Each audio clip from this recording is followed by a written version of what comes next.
Jadi, nah, eksergi, kita masuk ke eksergi. Jadi tadi sudah mengenai termodinamika sedikit, kita lanjut ke eksergi. Nah, dalam termodinamika, eksergi suatu sistem adalah kerja maksimum yang mungkin dilakukan selama proses yang membawa sistem ke keseimbangan dengan reservoir panas mencapai entropi maksimum. Gitu. Ketika lingkungannya adalah reservoir, eksergi adalah potensi suatu sistem untuk menyebabkan perubahan saat mencapai keseimbangan dengan lingkungannya. Eksergi adalah energi yang tersedia untuk digunakan. Setelah sistem dan lingkungan mencapai keseimbangan, eksergi adalah nol. Menentukan eksergi juga merupakan tujuan pertama dari termodinamika. Nah, istilah eksergi ini sejarahnya diciptakan pada tahun 1956 oleh Zoran Rand. Ya, dengan menggunakan bahasa Yunani X dan ergon yang berarti dari pekerjaan. Tetapi konsep ini dikembangkan oleh J. William Gibbs pada tahun 1873. Jadi sebelumnya sudah dikembangkan. Energi tidak dapat diciptakan dan dimusnahkan selama proses. Itu hukum termodinamika yang pertama. Energi hanya bisa berubah dari satu bentuk ke bentuk lainnya. Sebaliknya, eksergi selalu dimusnahkan ketika suatu proses tidak dapat dirubah. Misalnya kehilangan panas ke lingkungan. Nah, itu hukum termodinamika kedua. Jadi menyambung dengan yang tadi. Penghancuran ini sebanding dengan peningkatan entropi sistem bersama dengan lingkungannya. Eksergi yang dihancurkan disebut energi. Untuk proses entropik atau dalam entropi yang sama, eksergi dan energi adalah istilah yang dipertukarkan dan tidak ada energi. Nah, selanjutnya, nah ini penjelasan singkat mengenai eksergi ya. Jadi di sini disebutkan bahwa kandungan energi dalam alam semesta adalah konstan di sini. Seperti juga kandungan massanya. Jadi hukum termodinamika yang pertama tadi kembali lagi. Tetapi pada saat krisis kita ini orang-orang teknik ini dibombardir dengan pidato dan artikel tentang cara menghemat energi atau conserve energi gitu. Tetapi sebagai seorang insinyur, kita tahu bahwa energi itu sudah dihemat gitu. Kita sudah menghemat energi, kita sudah membuat proses demikian rupa karena proses itu sendiri tidak dapat energi itu sendiri kan tidak dapat dimusnahkan dan tidak dapat dihancurkan. Nah, yang tidak kekal adalah eksergi di sini disebutkan.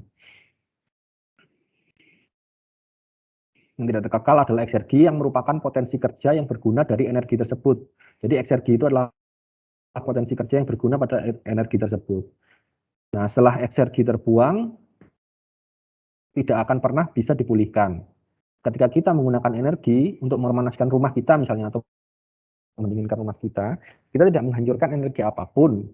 Kita hanya mengubah menjadi bentuk yang kurang berguna, di bentuk yang kurang energinya seperti itu.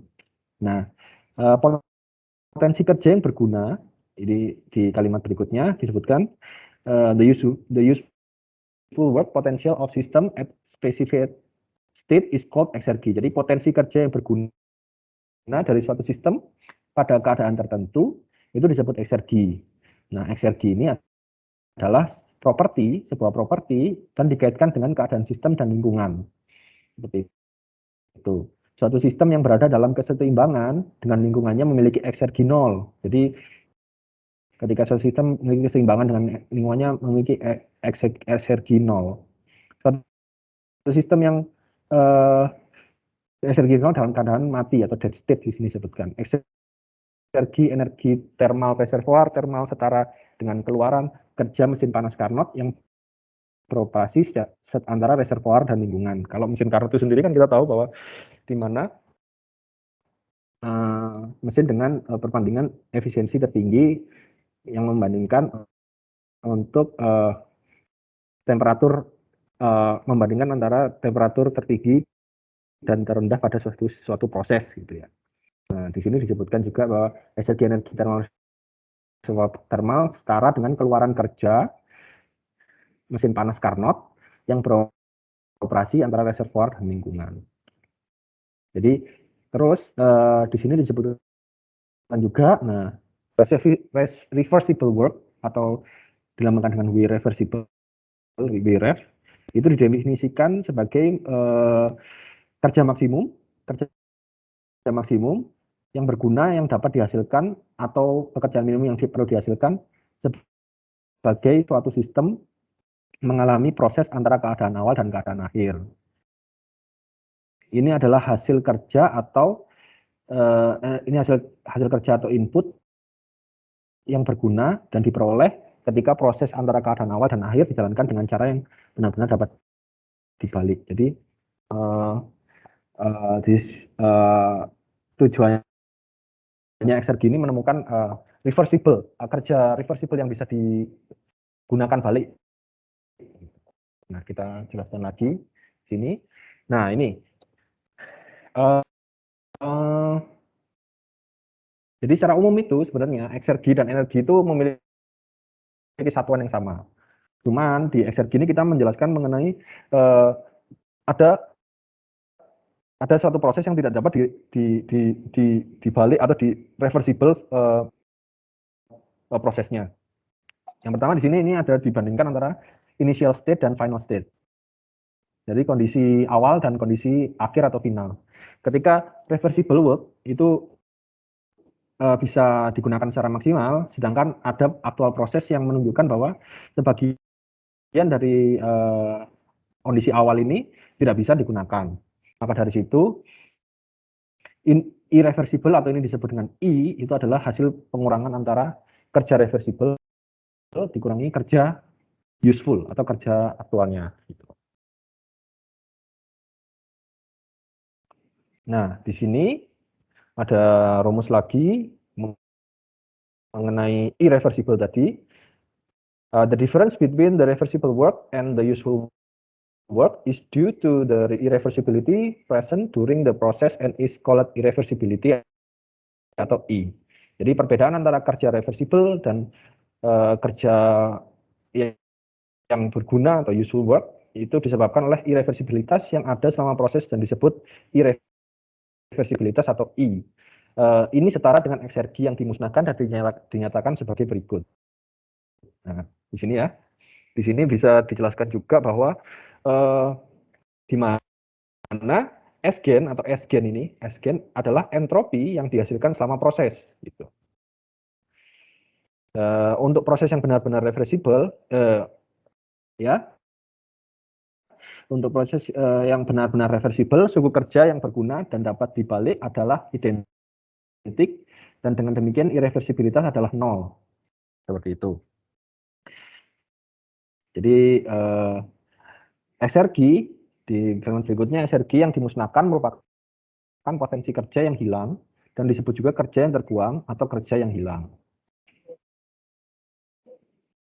Jadi ini irreversibility, di sini ada T0 atau dikalikan dengan entropi proses gitu ya, atau sama dengan kerja reversible dikurangin kerja useful atau kerja useful masuk dikurangi kerja reversible out. Seperti itu. Nah, selain itu, exergi ini juga berhubungan dengan hukum kedua efisiensi. Di sini ada hukum kedua efisiensi yang diekspresikan sebagai berikut. Hukum kedua efisiensi ini adalah di mana exergi recovered dibagi exergi supply. Jadi exergi yang dapat di recover dibandingkan dengan exergi yang disuplai dari kepada sistem gitu. Jadi atau di sisi lain exergi yang dihancurkan destroyed dibandingkan dengan exergi supply. Nah, secara umum sebenarnya nanti akan dijelaskan lagi tentang bahwa exergi recovered ini bisa disebut dengan produk, sedangkan exergi supply ini disebut dengan bahan bakar atau fuel. Gitu. Nah, selanjutnya eksergi itu terdapat dalam various form, macam-macam format dari energi. Yang pertama ada eksergi kinetik energi, ada eksergi potensial energi, terus ada eksergi internal energi, ada eksergi flow energi, dan eksergi entalpi. Saya yakin teman-teman yang di bidang teknik mesin khususnya nanti mungkin apa namanya tertarik untuk mempelajari lebih lanjut mengenai konversi atau konservasi energi, pasti sangat familiar dengan ini. Kinetik energi, potensial energi, internal energi, flow energi, dan entalpi. Jadi semuanya ini memiliki energi gitu. Jadi eksergi itu juga sama dengan hal-hal tersebut.